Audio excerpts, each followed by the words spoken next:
Okay, so this video is going to be a conspiracy theory and a educational video. Guys, Samir Banu was the one who started the trend of having a crazy physique in the third year of every decade.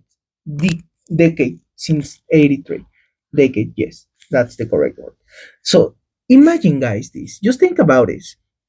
Samir Banu was the first man who was going from fourth to first in a very dominant win. Next year in 74, when he 84, sorry, when he lost the title to Lee Haney, honestly he was kinda rough. He dropped to five, even though he was looking better than the prior year.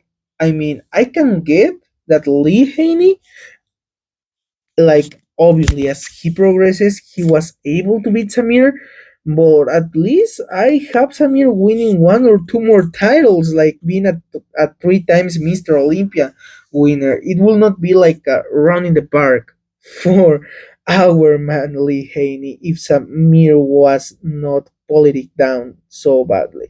But that's besides the point, guys. He started this trend, and I am going to prove it to you guys in this video, and then we're going to discuss who is the next one to repeat it at these years. Then we have Dorian Yates at the 93 Mr. Olympia when he broke his absolute best. He was crazy big, shredded. He bring the era of mass monsters to the scene. I mean, there was no one able to compare to this guy. It was like such a win at the 93 Mr. Olympia. Uh, it's crazy to think, guys. Like the crazy jump that the sport made when Dorian Yates won the 93 Mr. Olympia.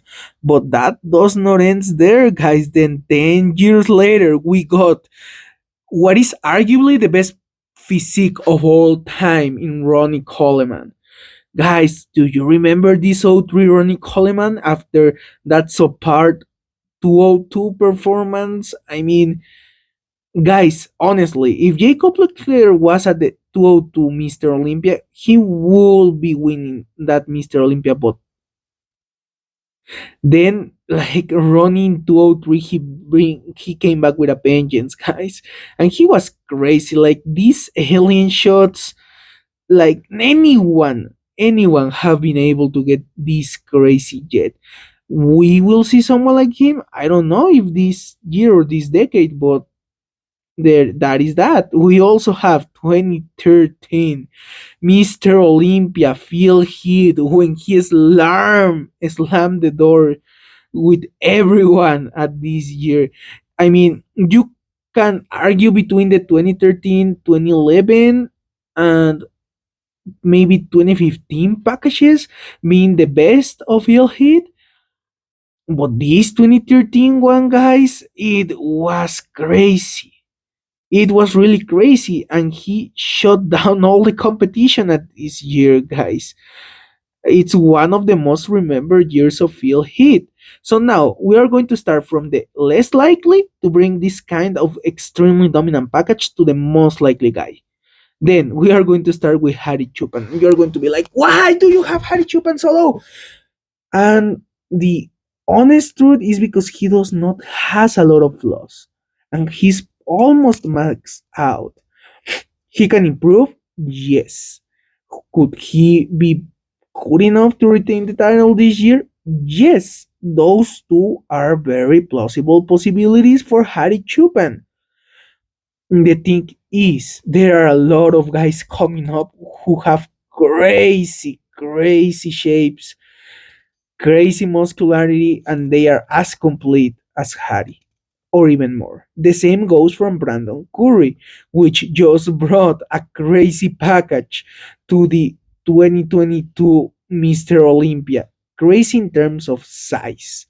But he sacrificed conditioning, and his legs still were not up to par, guys. It was not like a 2019 Arnold Classic, where he won that Arnold Classic and also bring his absolute best. I mean, if he could bring something improved than the Arnold Classic, probably like a 2021, 2020 conditioning with this kind of off, maybe he could be winning this Mr. Olympia.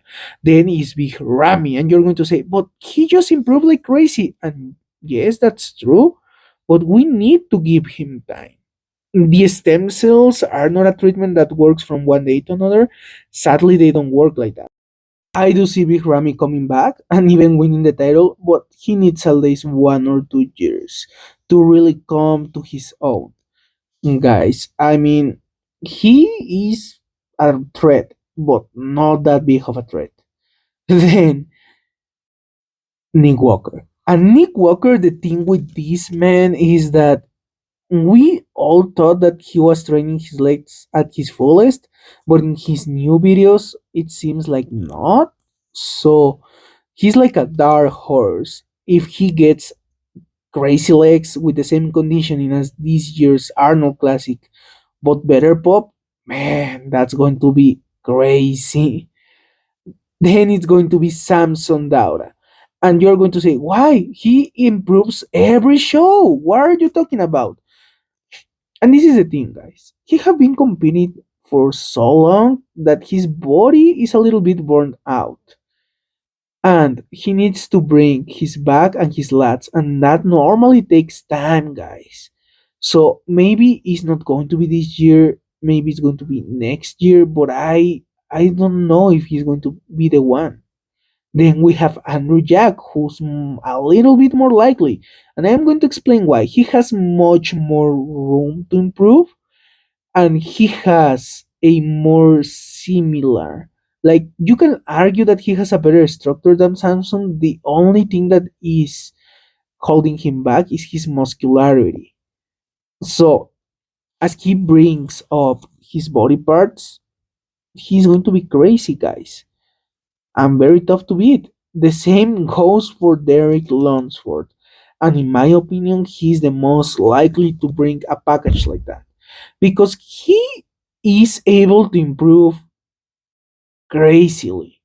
And also, he already has everything. He just needs to add a little bit here and there. But if he goes like 200% up, he's going to bring like this prophecy package every 10 years. Obviously, guys, take this with a grain of salt. We don't really know if he's going to be able to do so, if any of these guys are going to be able to do so. So let's hope the best and let's wait to see that crazy slam door shot is destroying everyone on that lineup package. I mean, I am really excited to see it. I don't know who of these guys is going to be.